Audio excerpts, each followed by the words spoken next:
আমার জীবনে local train একটা বড় ভূমিকা নিয়েছিল। মানে আমি কৃষ্ণনগরের ছেলে। কৃষ্ণনগর আমার জীবনের প্রথম 25 বছর ভয়ঙ্কর দারিদ্র্যের মধ্যে কেটেছে। ছোটবেলা শরণার্থী পরিবারের ছেলে। আমার বাবা পাবনা থেকে, মানে ওপার থেকে, পাবনা থেকে আমার তরুণী মায়ের হাত ধরে এপারে পালিয়ে এসেছিলেন। আমার মাকে সীমান্তে বলা হলো হল্ট। মা দাঁড়িয়ে পড়লেন। সীমান্তের প্রহরী মার সামনে এসে জিজ্ঞেস করলেন মাকে, আপনি কোথায় যেতে চান? মা বলেছিলেন এপারে। ওপার থেকে পালাতে পালাতে এসে দাঁড়িয়েছেন সীমান্তে, বলছেন এপারে। তারপরে যে একটা কথা মা জিজ্ঞেস করেছিলেন প্রহরীকে, সেটা সারা জীবন আমার সঙ্গে রয়ে গেছে। কি সেই কথা? মা প্রহরীকে, সীমান্ত প্রহরীকে জিজ্ঞেস করেছিলেন, বাবা এপারে তোমরা তুলসী গাছ লাগাতে দেবে তো?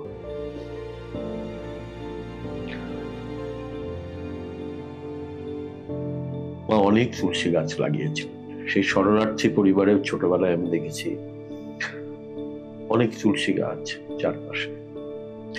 সেই তুলসী গাছে মা পুকুর থেকে ঘটে করে জল তুলে এনে স্নান করার পরে ভিজে কাপড়ে সেই তুলসী গাছে জল দিতেন, ছোট্ট থালায় বাতাসা দিতেন। এত সামান্য আয়োজন, এত তুচ্ছ, বাইরে থেকে দেখে মনে হচ্ছে একটি বাতাসা, একটি ছোট্ট জায়গায় একটি জল, গাছের মাথায় জল। পুরোটার মধ্যে আমার মা বুঝতে পারি। তো এই ছোটবেলা থেকে যখন একটু বড় হলাম, যখন ট্রেনে করে যাতায়াত শুরু করলাম, কলেজ বিশ্ববিদ্যালয়ের পড়াশোনার জন্য, বিশ্ববিদ্যালয় পর্যন্ত পৌঁছবো কোনোদিন ভাবিনি। তখন ট্রেন আমার জীবনে একটা বিরাট ঘটনা। 9:32 একটা লোকাল ট্রেন কৃষ্ণনগর ছেড়ে শিয়ালদা আসত। আমাকে শিয়ালদা পর্যন্ত যেতে হয় না, মাঝখানে কৃষ্ণনগর এবং শিয়ালদার মাঝখানে ছিল কল্যাণী। আমি কল্যাণী বিশ্ববিদ্যালয়টিকে কলেজ হিসাবে ব্যবহার করি, অর্থাৎ প্রথমে সেখানেই আমার কলেজ শুরু হয়। তো এই লোকাল ট্রেন আমার জীবনে প্রথম 25 বছরে, 25-এর হয়তো একটু কম, হয়তো 23, 22, 23 এরকম পর্যন্ত, এই সময়টা জুড়ে, বিশেষ করে 17, 18, 19, 20, 21, 22 এই সময়টা বয়স, এই যে বয়সটা, এই সময় লোকাল ট্রেন ছিল আমার জীবনের মানে প্রতিদিনের গল্প। এবং কত যে গল্প, প্রতিদিন একটা একটা করে গল্প চলবে।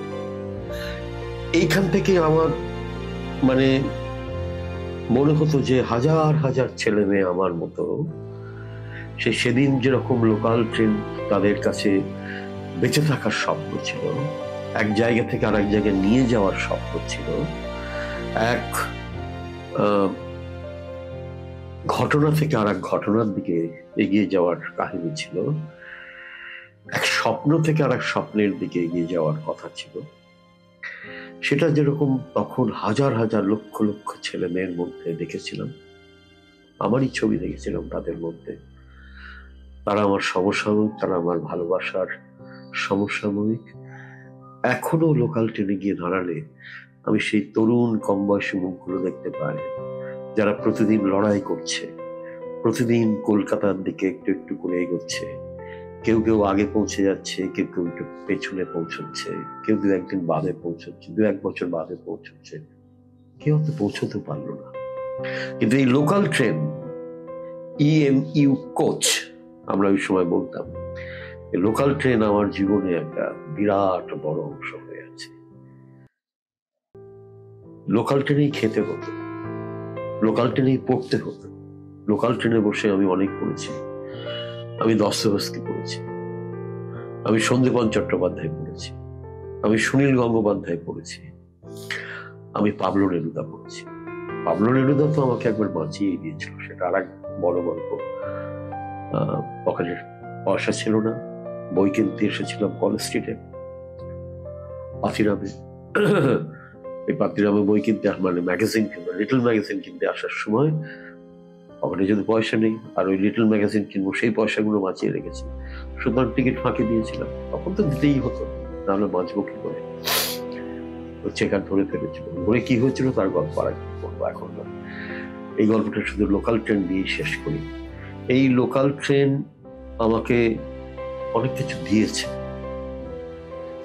কি নিয়ে নিয়েছে আমি জানি না, হয়তো সময় তো যাবেই, কিন্তু এই লোকাল ট্রেনে আমি অনেক রাত্রে বাড়ি ফিরেছিলাম, ঘটেছে অনেক কষ্ট করে ঘুরে এখানে ওখান থেকে বই টই সংগ্রহ করে, পড়ার বই সংগ্রহ করে, যেহেতু লিখছি পাগলের মতো লিখছি, কম বয়সে আমি তখন বৃক্ষমেষ কথার কবিতাগুলো লিখছি, সুতরাং প্রচুর বই না পড়লে লিখতে পারি না। আমি আমাকে পড়তেই হয় না, এখনো পর্যন্ত না পড়ে লিখতে পারি না। জীবন আমাকে যা দেয় তা আরো লেখার সঙ্গে বই, বাইরের অন্যের লেখা বই, অন্যের লেখা অভিজ্ঞতা আমার ভেতরে প্রবেশ করে, চুইয়ে চুইয়ে প্রবেশ করে, এবং যদি প্রবেশ না করে তো লিখতে পারি না। সুতরাং শুধুমাত্র ঋক্ষমেষ কথা যখন লিখি তখন শুধুমাত্র হৃদয় দিয়ে লেখা নয়। কিন্তু এই লোকাল ট্রেন আমাকে একটা জিনিস বুঝিয়েছিল, যে লোকাল ট্রেন যেরকম 9:32 ছেড়ে 11:05 কল্যাণীতে পৌঁছতো, তারপর ছুটে গিয়ে বাস ধরে, বাস থেকে নেমে ছুটতে ছুটতে ক্লাসে ঢুকতাম, 4-5টা ক্লাস করতাম, কখনো কিটসের উপরে, কখনো গ্রিক ট্র্যাজেডির উপরে, কখনো ল্যাটিন আমেরিকার সাহিত্য নিয়ে, কখনো সেক্স পিরিয়ড, এলিজাবেথের পিরিয়ড, এইসব ক্লাস করে সারাদিন পেটে কিছু পড়েনি। তারপরে ফেরার পথে আবার দৌড়ে এসে কল্যাণী স্টেশনে উঠে লোকাল ট্রেনে ভিড়ের মধ্যে ঠেলে ঢুকে কোনোরকম একটা জায়গা করে নেওয়া। প্রত্যেকে বলতো জায়গা নেই, জায়গা নেই, তো আমরা ছিলাম একটা দল, আমরা সব বন্ধুরা সব পড়াশোনা করছি, তখন প্রত্যেকের হাতে বই, বেশিরভাগই লাইব্রেরি, আমাদের কেনার ক্ষমতা দেয়। আস্তে আস্তে আমরা ভেতরে ঢুকে সব জায়গায় করে নিলাম, বসে পড়তাম, তারপর হই হই করে কেটে যেত। খালি পেট হয়তো একটা শশা 2জন বা 3জন মিলে খেলাম, শশা হয়তো 20 পয়সা 15 পয়সা এরকম একটা শশা, আর শশা পেটে ঢুকলেই বেশ মনে হয় খিদেটা ভরে গেল, পেটটা ভরে গেল। শশা একটু মুড়ি। তখন আমাদের একজন বাতকুল্লা স্টেশন থেকে একজন উঠতেন, তিনি বিরাট একটা লাল কাপড়ের ব্যাগের মধ্যে বাড়িতে বানানো চিপস, তখন এইসব চিপস বাজারে আসেনি, চিপস ওই একটুখানি হয়তো 10 পয়সার চিপস তখনকার, আর 15 পয়সার একটা শশা, এই হয়তো সারাদিন বাদে এইটুকুনি খেয়ে বাড়িতে ফিরতাম। কিন্তু কি উত্তেজনা, কি ভালোবাসা, যে আমার পিঠে করে আমি নিয়ে ফিরছি জন কিটসকে, পিঠে করে নিয়ে ফিরছি শেক্সপিয়ারকে, পিঠে করে নিয়ে ফিরছি গ্রিক ট্র্যাজেডি নিয়ে কৃষ্ণনগরে বাড়িতে এসে পৌঁছানো।